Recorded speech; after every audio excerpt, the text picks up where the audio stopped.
আচ্ছা, কালকে আওয়ামী লীগ নিষিদ্ধের পরে শাহবাগে কি জানি স্লোগান দিছিল?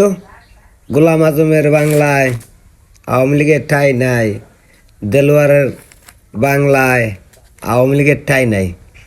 ঠিকই তো আছে রে ভাই। শেখ হাসিনার কথাই তো সত্যি, যারা রাজাকার এখন রাজাকারের বাংলা। তো এখানে মুক্তিযুদ্ধের পক্ষে শক্তি আওয়ামী লীগের ঠাঁই হবে কেমনে? আর এই আওয়ামী লীগ তো সে আওয়ামী লীগ না রে ভাই, থাকবো।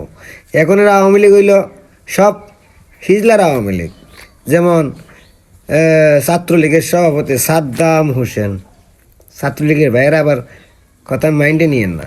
কারণ হইল ছাত্রলীগ নিষিদ্ধ হইল, আওয়ামী লীগ নিষিদ্ধ হইল, কিন্তু সেই সাদ্দাম হোসেন হিজলার বাচ্চা এখন মতো একটা পোস্টও করে নাই। তো এই হিজলার বাচ্চারা আওয়ামী লীগকে বাংলাদেশে থাকবো? থাকবো না তো। আর এটা গোলাম আজম রাজাকারের বাংলা, দেলু রাজাকারের বাংলা। সেখানে তো যদি আওয়ামী লীগ থাকে তো হইল ওই সাদ্দাম হোসেনের মতো হিজলারাই থাকবো। বঙ্গবন্ধুর আদর্শের আওয়ামী লীগ তো নাই। তাই এই বাংলায় যদি থাকে তাহলে সেই বঙ্গবন্ধুর আওয়ামী লীগে থাকবো। আর না হইলে এখন দেলু রাজাকারের বাংলা, গোলাম আজমের বাংলা এইটাই থাকবো। আর রাজাকারদের চরিত্র কেমন তা বাংলার মানুষ ধীরে ধীরে টার পাইব। বেশি দিন লাগবো না। গোলাম আজম 1971 সালে কি করছে তা ধীরে ধীরে বাঙালিরা বুঝবো। কারণ বান্দর বুড়া হইল গাছ বামন ছাড়ে না।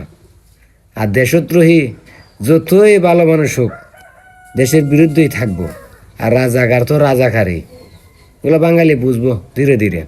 তো এই আওয়ামী লীগ আমরা চাই না। এই সাদ্দাম হোসেনের মতো হিজলা আওয়ামী লীগ দরকার নাই। নিষিদ্ধ হয়েছে ভালো হয়েছে, কারণ এই হিজলা আওয়ামী লীগ থাকাচ্ছে না থাকাই ভালো। এই কাপুরুষের আওয়ামী লীগ এই বাংলাদেশে থাকাচ্ছে না থাকাই ভালো। কারণ যে কাপুরুষরা দল নিষিদ্ধ হওয়ার পর লঙ্গির তলা লুকায় থাকে, ওই কাপুরুষের আওয়ামী লীগ নিয়ে কথা বলার ইচ্ছে নাই। আর এই আওয়ামী লীগ বাংলাদেশে থাকারও দরকার নাই। গোলাম আজম রাজাকারের বাংলা, দেলু রাজাকারের বাংলা, এটাই থাক, এটাই ভালো।